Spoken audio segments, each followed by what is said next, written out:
বংশ ছেড়ে ভাই বোন মা বাবা সব ত্যাগ করে আমার হাত ধরে, ঠিক যেমন করে সঞ্জীবনী রাজেশের হাত ধরে পরের দিন তার শ্বশুর বাড়িতে চলে গেল, তার বাবা তার মা তার বর্ণ বংশ গোত্র সব ত্যাগ করে স্বামীর বর্ণ বংশে গোত্রে নিজেকে কিন্তু সে নিবেদন করেছে।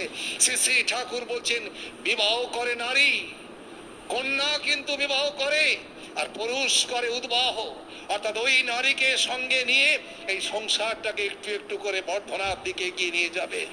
শ্রী শ্রী ঠাকুরের কাছে গিয়েছেন নব দম্পতি, তারা গিয়ে ঠাকুরকে প্রণাম করতে গিয়েছেন, ঠিক যেমন করে আজকে ওদের উদ্দেশ্যে সৎসঙ্গ হচ্ছে। শ্রী শ্রী ঠাকুরের চরণে আমার জীবন্ত গুরু পুরুষোত্তম, তারই চরণে আজকে সঞ্জীবনী এবং রাজেশের উদ্দেশ্যে সৎসঙ্গ নিবেদন হয়েছে। সেদিনও শ্রী শ্রী ঠাকুর অমন করে বসে আছেন। এক নবদম্পতি তাদেরকে তার মা এবং বাবা সঙ্গে করে নিয়ে গেছেন, আশ্রমে গিয়ে ঠাকুরকে প্রণাম করতে গিয়েছেন। যখন ঠাকুরকে প্রণাম করতে গিয়েছেন, শ্রী শ্রী ঠাকুর মাটিকে বলছেন, ওমা, আমাকে একটা ভালো ছাওয়াল ভিক্ষে দিতে পারিস? ভিখিরির মতন বলছেন, আমাকে একটা ভালো ছাওয়াল ভিক্ষে করে দিতে পারিস?